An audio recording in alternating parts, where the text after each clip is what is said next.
LeBron's return to the court was spoiled this weekend by the Bulls, who blew out LA 146-115. Shay, just checking in on a friend. They didn't play no defense. You can't let a team score 70 points in the paint.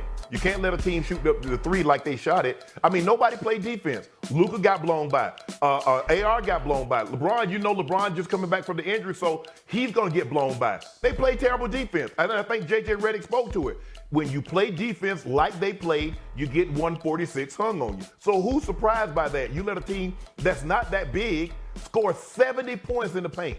Kobe White looked like Kobe Bryant, rest his soul. Bezellas look like Larry Bird. I ain't worried, though. Do I look worried? You actually do. No. You actually do look a little worried. You actually do look a little worried. Shannon, let me point something out. Do you know that with Luka and LeBron on the court together, they shot 55% from the field and still got outscored by 13? Did you know that? Yeah, because the other team shot 70. I'm just bringing that up to point out. That team that did that to them was the Chicago Bulls. Not Michael Jordan's Chicago Bulls. Not even Derrick Rose's Chicago Bulls. This is the Chicago Bulls. I mean, it wasn't Oklahoma City now. It wasn't Denver. It wasn't Houston. It wasn't somebody like that. It was the Chicago Bulls of 2025. Okay. I'm just saying, okay. Even an alley cat will find a whole chicken in the trash every once in a while. He ain't gonna always eat scraps. Sometimes even the best chef might burn something and throw it in the trash. Hey, Shannon.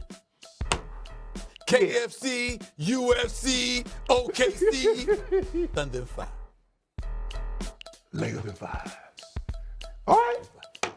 I'm trying to save you, Stephen A. I'm trying to save you from yourself. Hey, listen. You don't have to worry about me, because, Booze, this man don't know me well enough. Where I want to be in June. I mean, come on now, I ain't rooting against the Lakers. Everybody, listen, Rob Pelinka rolled up on me at the Lakers game a couple of weeks ago. He like, we know you root for us. We know where you want to be in June. I said, you're damn right. I ain't apologizing for nobody. Everybody know my dream matchup is the Lakers versus Miami, strictly for social reasons. Obviously, the Miami Heat ain't going to be able to do that for me this year, okay? But I'm still holding out hope for the Lakers. I'm still holding out hope. That's their biggest concern. Great job, though, by the way. I like that. Everyone wants to be in L.A. in June. But damn right. The biggest concern with the Lakers team is their defense. They got two of the most cerebral guys with the ball in their hand, in Luka and Bron. But can they get stops come playoff time? That's the biggest concern. Okay. Yeah. We'll see. We know who could pose a problem, the Nuggets. They took down the Rockets 116-111 on Sunday night to snap Houston's 9-game winning streak. Jamal Murray scored 39 with Jokic out for his fourth straight game. Denver is now 2-2 without their star big man on the court after the win. The Nuggets sit 1 game behind the Rockets for the number 2 seed in the West. Denver has 10 games remaining this season and has the easiest remaining schedule of any team in the Western Conference, according to our analytics at ESPN. Stephen A., how many teams are you taking over the Nuggets in the West? 2.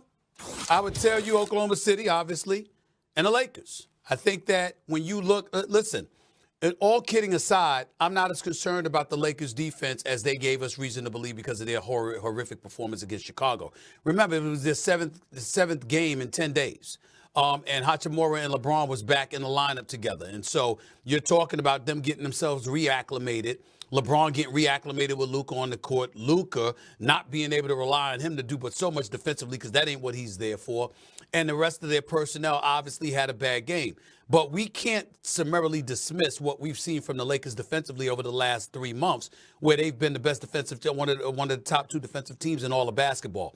And so I see that, and I see Denver's lack of depth as problematic, Bulls, Shay. That's how I feel about Denver when it comes to the Lakers. OKC is just elite.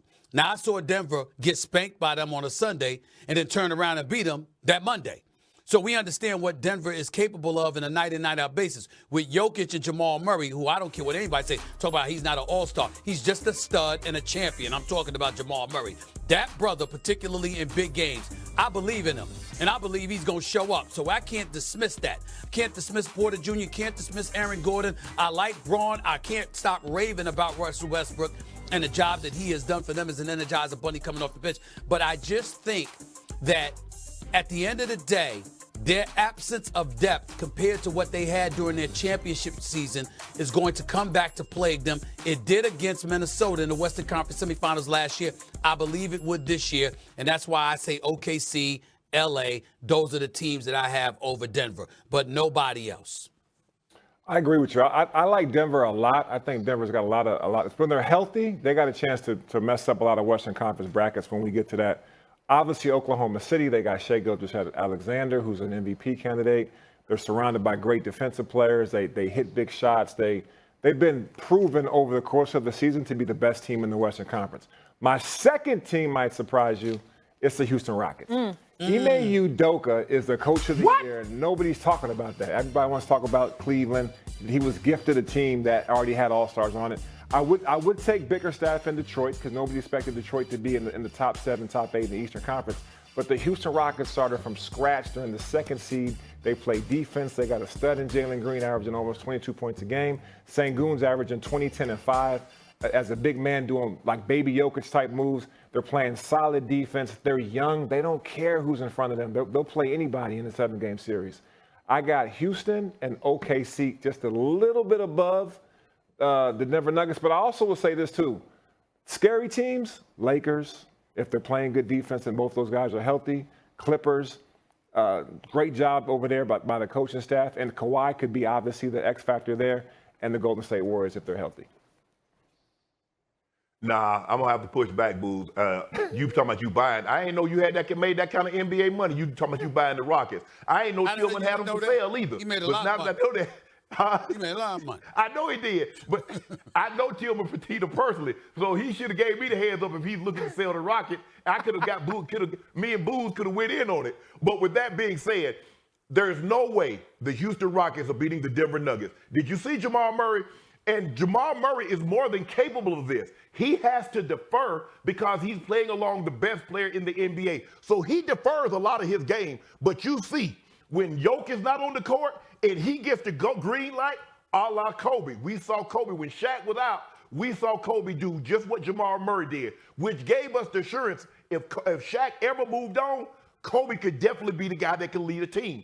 And Jamal Murray is just like that.